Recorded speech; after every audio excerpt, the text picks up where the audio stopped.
یہ درباروں پہ رش اللہ رسول کے ماننے والوں کا نہیں، یہ بے حیائی کرنے والوں کا ہے۔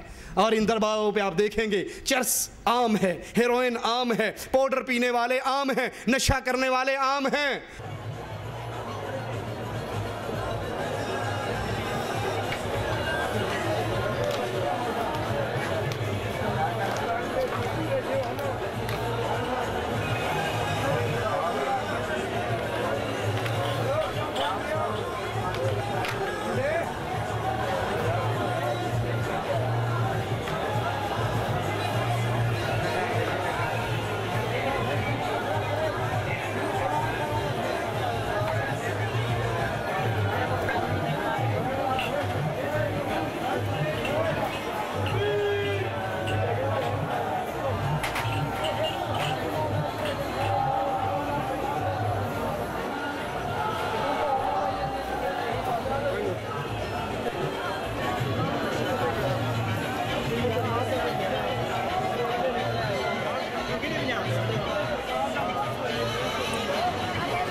وہ کہتے ہیں علی ہم تو تیرے ہیں، جہنم میں جانے والے وہابی بھی تیرے ہیں، اسی سوٹا لائی رکھنا ہے، جنت جائی رکھنا ہے، جی میں جنت نے دے پیو دی ہے۔ لا حول ولا قوت الا باللہ۔ جنت اللہ کی جنت ہے، اور مالک اعلان سنتے جائیے، انہو من یشرک باللہ فقد حرم اللہ علیہ الجنہ ومأواہ النار وما للظالمین من انصار۔ اللہ نے اہل شرک پہ جو علی اور اللہ کو ایک کہے، جو قبروں پہ سجدے کرے، جو قبروں کے طواف کرے، جو اپنے بابوں کی قبروں پہ رمی جمرات بنائے اور وہاں پہ کنکریے مارے، اللہ نے ایسے مشرکوں پہ جنت کو حرام کر دیا ہے۔ اللہ کے رسول صلی اللہ علیہ وسلم نے اسی مکے کو اس شرک سے پاک کیا تھا، اور پھر اللہ بندے بھیجتا رہا جو اس شرک کو پاک کرتا رہا۔ اور ماضی قریب میں محمد بن عبد الوہاب نجدی رحمت اللہ علیہ لا الہ الا اللہ کا وعدہ درعیہ کی بستی سے بلند کیا، اور پھر اس پورے عرب کو محمد بن عبد الوہاب رحمت اللہ علیہ نے پھر دوبارہ یہاں سے شرک اور قبر پرستی کو مٹا ڈالا، اللہ کی توحید کو قائم کیا۔ محمد بن سعود رحمت اللہ علیہ ان کے ساتھ ملے اور اللہ کی توحید قائم اور دائم ہوئی۔ اللہ رحمت فرمائے امام عبدالعزیز آل سعود رحمت اللہ علیہ پر، جس نے یہاں پر بنے ہوئے درباروں اور درگاہوں کو توڑا، بقی قبرستان میں بنی ہوئی صحابہ کی قبروں پہ بنے ہوئے قبوں کو گرایا۔ اور جب انڈیا پاکستان کے مولویوں نے درخواستیں لکھی تو انہوں نے جواب میں صرف یہ کہا تھا ایک حدیث اللہ کے نبی کی لا کر دے دو، ایک حدیث اللہ کے نبی کی۔ تم نے ترکیوں نے مٹی گارے کی بنائی تھی، امام عبدالعزیز آل سعود رحمت اللہ علیہ نے کہا میں سونے کی بناؤں گا۔ اور یہی جواب ملک فیصل رحمت اللہ علیہ نے دیا تھا بابا بھٹو سرکار کو۔ بھٹو سرکار کا بھی بہت بڑا عرس لگتا ہے، اور بہت بڑا دربار ہے ان کا گڑی خدا بخش میں. جب وہ لے کر گیا جناح کی قبر پہ تو انہوں نے کہا تھا کہاں لے کر آیا ہے؟ کہا بانی پاکستان کی قبر ہے، ایتھے سلوٹ مارنا ضروری مجبوری، میں کمانا مجبوری ہے. کہا قبروں کے پجاریوں، اگر ان قبروں کو پوجنا اسلام میں ہوتا، تمہارے پاس جناح کی قبر ہے، میرے پاس محمد الرسول اللہ کی قبر ہے، میں اس کو سونے کی بنا کر پوجتا. اللہ ان کو جزائے خیر دے جنہوں نے اللہ کی توحید کو غالب کیا، قائم کیا اور شرک کو یہاں سے ختم کیا.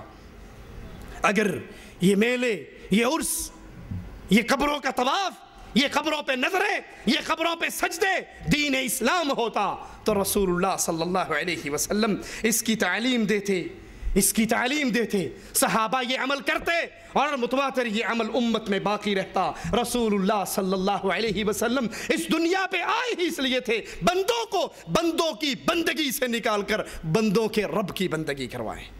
یہ توحید کی دعوت ہے لوگوں، اس کو سینے سے لگائیے. جان جاتی ہے تو چلی جائے، اللہ کی قسم کھا کر کہتا ہوں کوئی ڈر نہیں. کوئی مشرک کسی وقت بھی مار دے، جو رات قبر میں لکھی ہے وہ اوپر نہیں آ سکتی. ارے قسمت تو بھلی اس کی ہے جس کی جان عرش والے کے لیے چلی جائے، جس کی جان اللہ کی توحید کے آوازے کے لیے چلی جائے.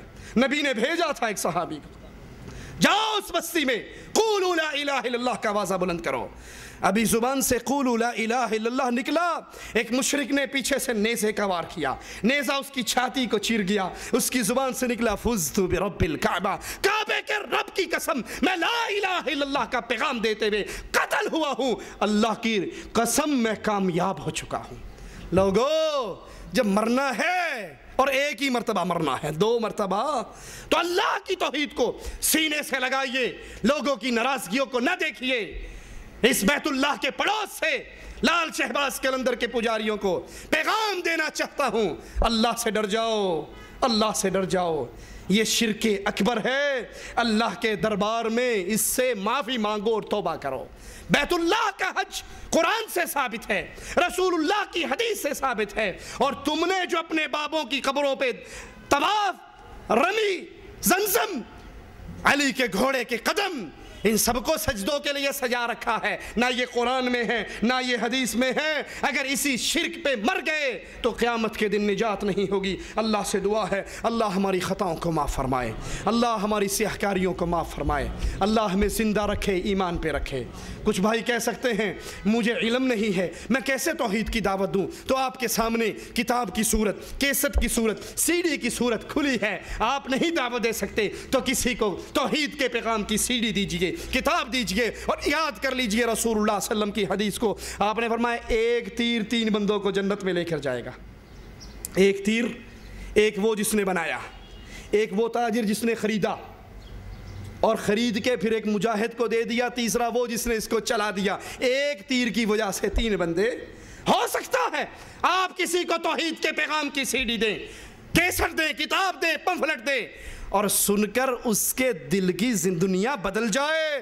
یاد کر لو اس کے بعد جتنے وہ عمل کرتا رہے گا آپ کے نامہ اعمال میں بھی وہ چڑھتے رہیں گے اور اس کا ثواب آپ کو ملتا رہے گا. اس دعوت کو عام کیجئے، اس پیغام کو پھیلائیے. اسی طرح میں شکر گزار ہوں مکتب دعوت و ارشاد مکہ کا، یہاں کے بھائیوں اور ساتھیوں کا جنہوں نے محنت کر کے اللہ کی توحید کے اس پیغام کو پہنچانے کے اور عام کرنے کے لیے ہم سب کو ملنے کی، اکٹھے کرنے کا ایک موقع فراہم کیا. وزارت شؤون اسلامیہ کا بھی شکر گزار ہوں جن کے تحت الاشراف یہ مکاتب دعویٰ کھلے ہوئے اللہ کی توحید کے آوازیں گونج رہے. اللہ ہمیں اس حال میں موت دینا ہماری زبان سے توحید کی آوازیں نکل رہے ہوں، آخری وقت میں بھی لا الہ الا اللہ کی پیاری آواز ہماری زبان سے نکل رہی ہو اور ادھر ہماری روح نکل رہی ہو، ادھر ہماری روح نکل رہی ہو، ادھر اس کا مقام جنت میں بن رہا ہو. اقول قولی ھذا واستغفر اللہ لی ولکم ولسائر المسلمین فاستغفروہ انہ هو الغفور الرحیم.